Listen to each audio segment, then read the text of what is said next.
Hey, good day, guys. This is Dr. Cool Auto Fix on how to know the mileage on a compressor, even when you don't see the odometer, even when you don't even know the car, even when you don't even have access to pull a data information that is being stored inside a car computer mainframe when the car crashed. Okay, before going further, the first thing which I'm gonna be letting you guys know is how would you understand how to make a very good selection of a used compressor when you don't even know what you're looking for?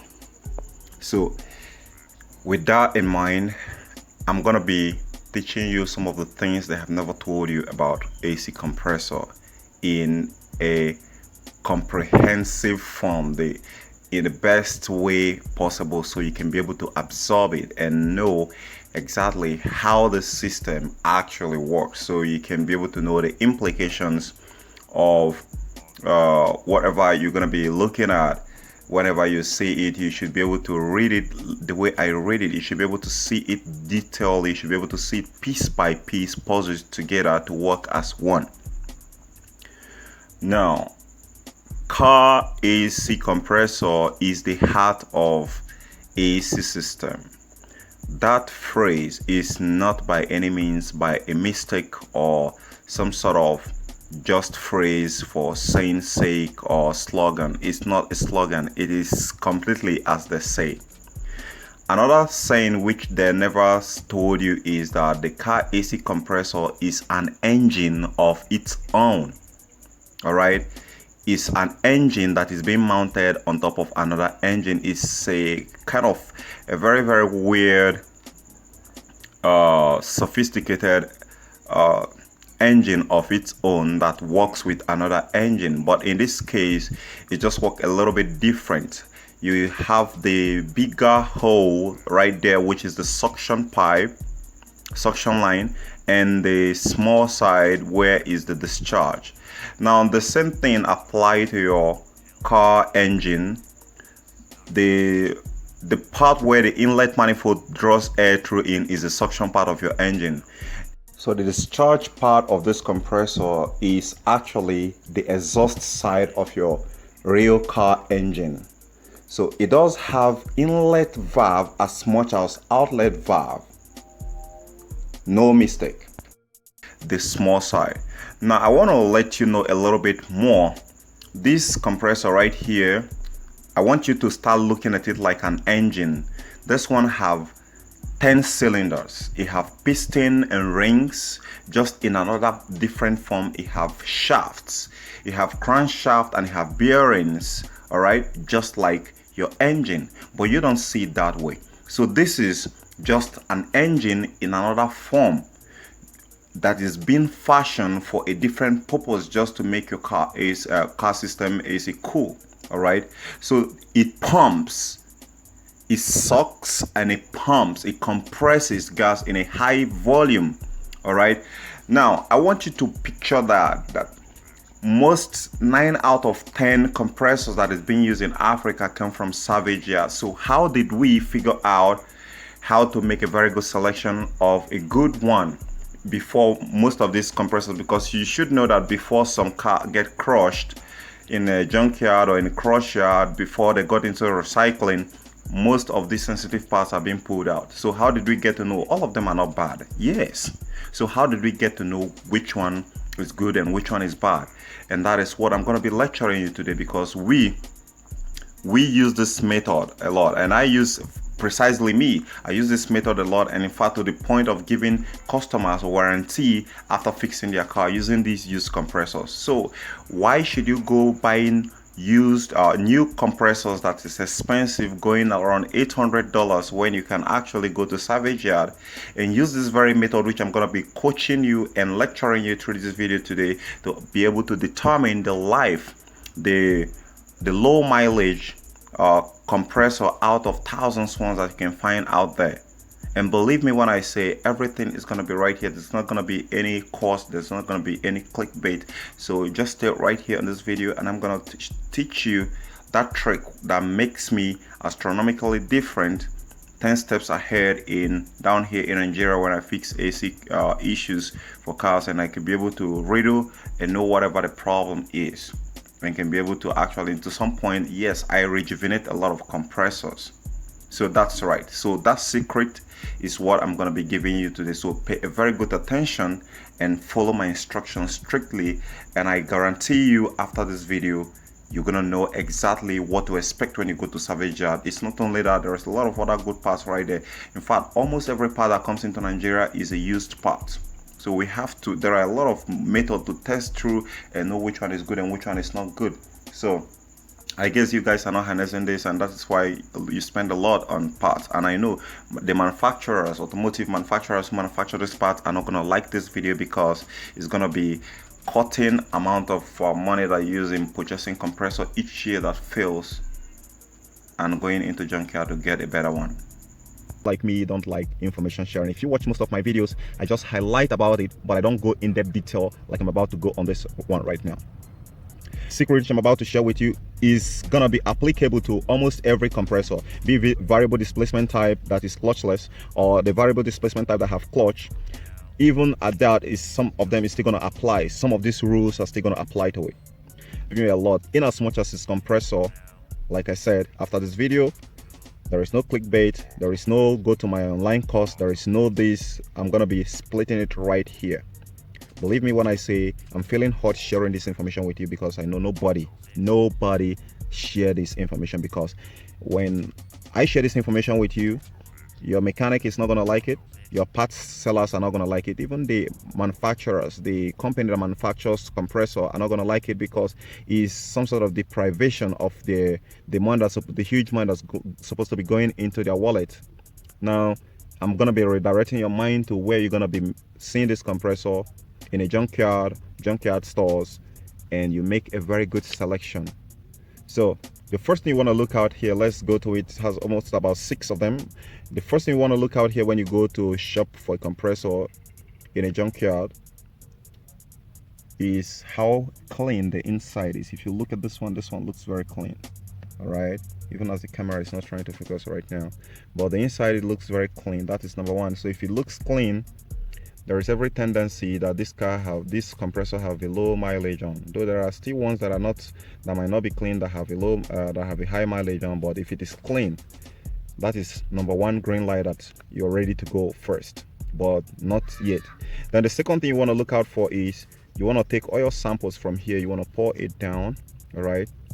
Remember, the oil inside here is hygroscopic. It has the hygroscopic tendency to turn air into liquid with the oil that is inside, which is going to cause a lot of rust inside. So you're going to take oil sample from here. If the oil, if it is you got to know if it is just the normal oil that is without UV dye inside, then it should stay very green. But if it is the other one that looks like water, that is neutral, it should stay neutral. But if it is anything dirty out of these two colors, then that is a red flag. It means there could be a problem. There could be some sort of the compressor previously suffered a low lubrication, which made some of the shafts and the bearings on the shaft that connect the pistons to actually get worn out. If I didn't introduce this very well, why this part actually costs so much is because this is an engine inside an engine. What do I mean by that? This one here is 10 cylinders. You have 5 cylinder here, you have 5 cylinder here. So you have 5 piston here, you have 5 piston here. Now you have valves just like your engine have. This is the suction side where it takes air in, and this is the discharge side where it takes it push exhaust out. It push combust gas. But in this case, this one is, there is no spark plugs here, so it's just doing a compression.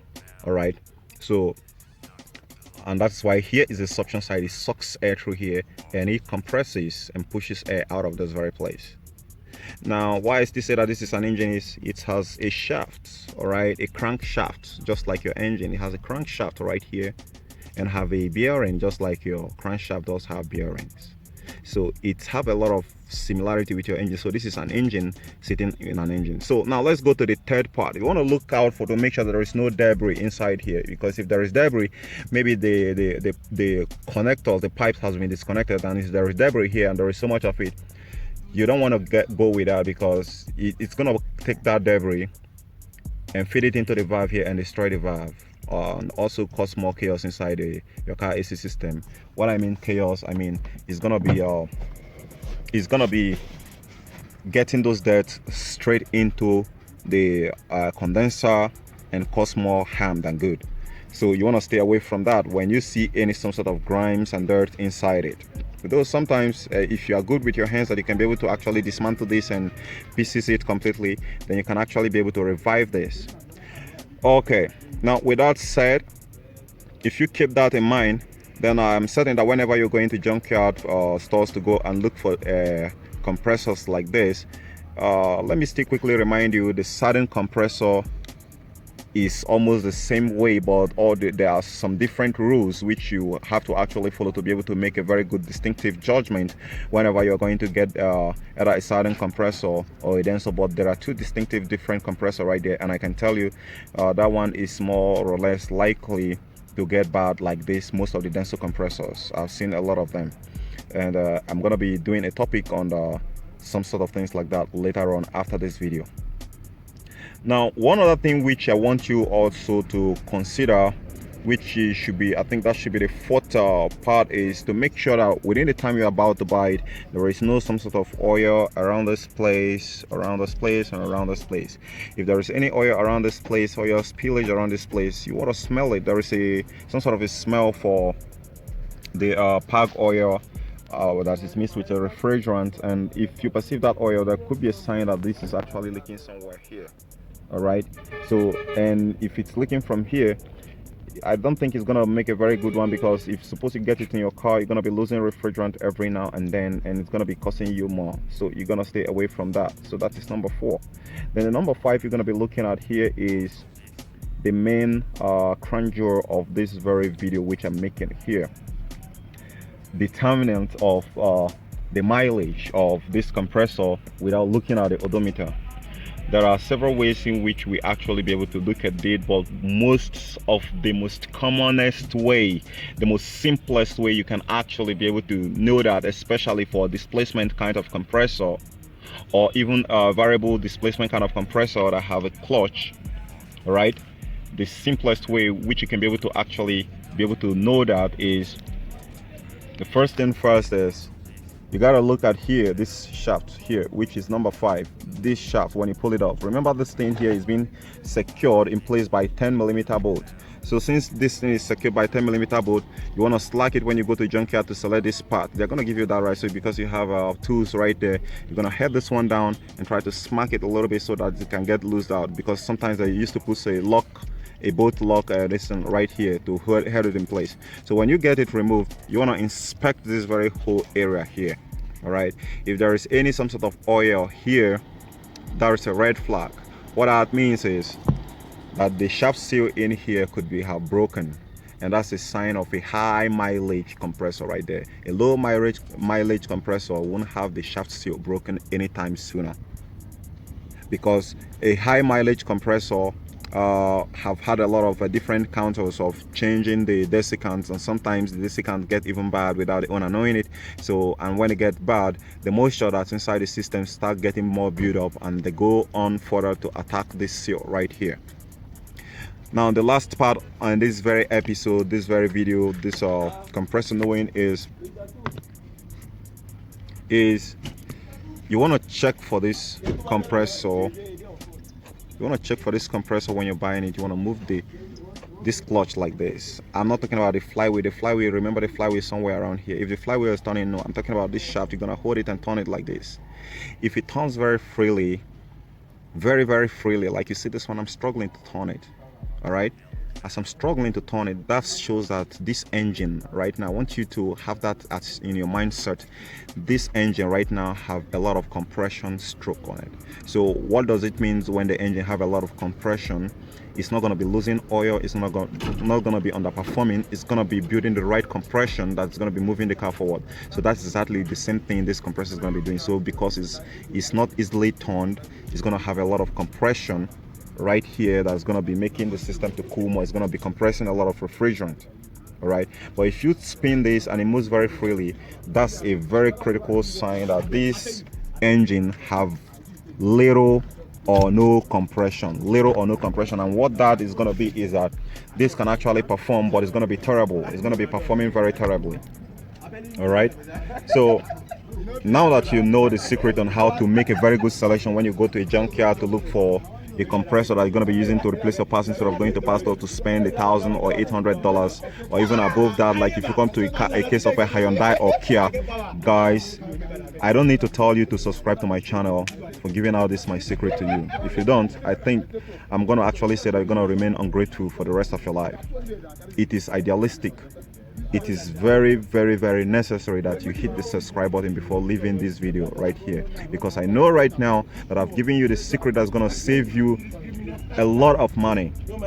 Instead of buying a brand new compressor, you're going to walk into any junkyard. If you don't fully understand this video, you should watch it again and get the whole information which I said right there. Nothing can go out of place if you follow this video strictly to make a right selection of your compressor. All right, and for most of the variable displacement type, I'm going to tell you what you're going to be looking out for after this video on the next one.